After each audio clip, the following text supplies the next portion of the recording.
identity of being, they know that they're different and there's a kind of special pride. So they have all sorts of resistance, although I'm sure some of the kids drift into the mainstream culture. They lose some into secular society. But they do, yes, they've maintained their... but I will tell you that with the Orthodox Jewish, and this is probably true with the Mormons and some in the Muslim families, is that the women that are there, the men and women that are there, when I was visiting my Orthodox Jewish family, they are patriarchal societies, and there are very different sex roles they have to live. But the women didn't seem oppressed to me in the Orthodox Jewish community.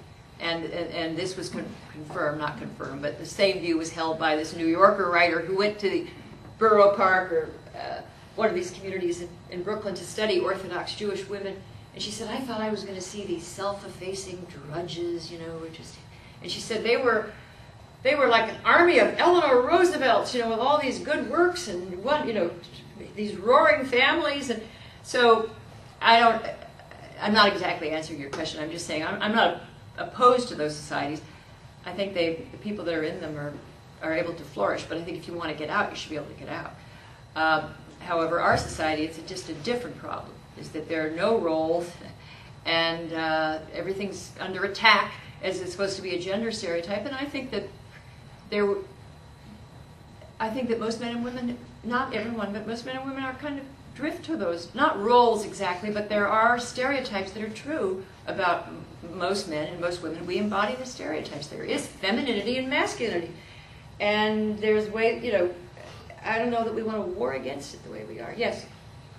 Yes, I have a question, and this might be personal, and feel free not to answer it, but I heard you say earlier that you had a son. Would your beliefs change at all about the war against boys if you had girls? Well, I've got better than sons. I have a granddaughter, Eliza, who is 7. And because someone once asked me that very question, they said, you wouldn't have written this book if you had daughters. And I said, well, Gloria Steinem didn't have daughters. And you listen to her. You don't take me seriously because I have sons. But I do think about that. That if I think of my granddaughter Eliza and what I want for her, and of course you want all the opportunities, but also to me that would include if that's what she wanted. If she wanted to be a traditional mom and have a lot of kids, and I would be happy for her. I think that could be a very good life. It turns out that what most women want is a mixture. Most women, when they have children, they want to work part-time. And that's the ideal, and this has been confirmed with polls after poll, both in Europe by Catherine Hakim at the London School of Economics. Only about 20% of women are complete careerists. That's all they never want to stop working, and if they have kids, they want to work full-time. 20% just want to stay at home, and they don't ever want to work unless some misfortune befalls them and they have to do it. The majority of us are sort of in the middle. They're called adaptives, and they want to do both. And that's what women want. Now, that's not what we have. We have a society increasingly where we have to work. And now we're going to have a society where a lot of us are going to have to work because fewer and fewer men are going to be able to do it. I don't see how this is going to lead to happiness. I consider myself a freedom feminist or a happiness feminist, really a utilitarian. The greatest good for the greatest number, and that means preferences, satisfy preferences, and this is what women want. And the women's group, some of them, not all, but they're not happy with what we want. They think we have false consciousness. The fact that so many of us are so drawn to those babies and want to stay home and can't think of going to work unless we have to for certainly the first few years. And men do not experience babies that way, typically. And it's such an obvious difference, but we're not building a society around those preferences. We're building something else. But it can change. There can be a revolution. There can be a liberation. Yes? Yeah, I just want to express an opinion. Honestly, I think that you were worrying too early about being fair to men. I mean, centuries upon centuries of discriminating against women, and women finally broke in the 20th and 21st century, and they are making huge strides, but they are not quite making it yet. I mean, look at the Supreme Court. Only 3 women in the entire history of the Supreme Court. Look how many women in the Congress. Still, I mean, I'm not from here, and they will talk about something related to segregation, but I honestly think that women still have a long way to go. And when it comes to segregation, it will not work. I come from a country in which women and men are segregated, and there is no incentive whatsoever that results from segregation. It has to be some other factor. And unless there are studies that prove that it works, which it doesn't, then I think adopting that system will not work. Okay, just a few things. About segregation, just to get that out of the way. When I talk about separate classes or something, it's not total segregation. What a lot of schools are doing is just have a special English class for the boys and a special, math. Separate the kids, especially the at-risk years like 5th grade through 9th grade. Special math classes for the girls and reading and writing classes for the boys. So it's not segregation, it's just temporary separation. Or even if you sent them, American education is coeducational. That is not going to change. What I'm arguing is that we might need to adapt it a little bit to the special needs of boys. I'm not calling for full-scale segregation in education, but I just meant separation for specific purposes. Now, when you say we have a long way to go, here's what how I would put it. You said, well, look at the Supreme Court and look at the number of women in Congress, and that we still have a pay gap and all of that. That's thinking on a model that the sexes are just the same. And so you would look at a society, and if you had 2 groups and one of them was overrepresented, then you would think it had to be segregation. There can't be any other explanation. But I think with men and women, there is another explanation, which is that we are different. And for women, their concept of happiness and well-being may not be exactly what it is for men. In the pursuit of happiness, women seem to take a different path. And that path involves a special attachment to children. And so a lot of women, I mean, this is, you seem skeptical, but I mean, what is more obvious? When women have babies, look at the Dutch, for example. The Dutch have the most advanced, social welfare system in the world, and the Dutch women are not working. They work part-time. It's called the country that feminism missed.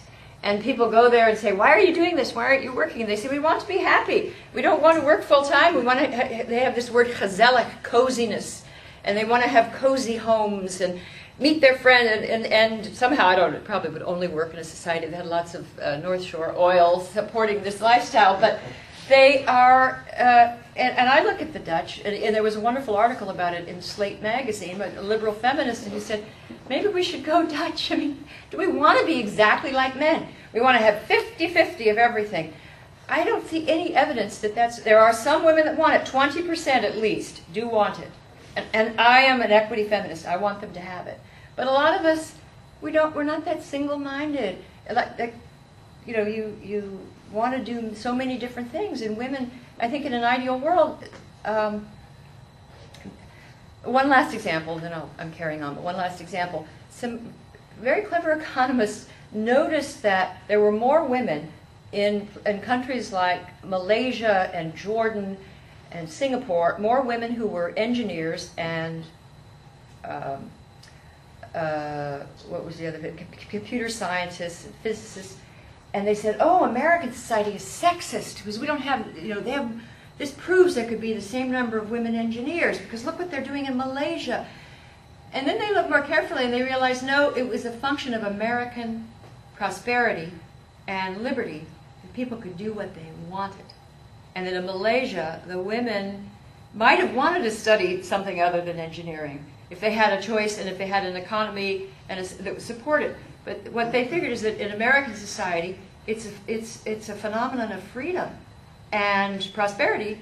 That may be changing, but up till now it has been that women could go and study. I'm going to study anthropology, psychology, art history. I studied philosophy. I had 2 sons that did that. I begged them not to do it because does not lead to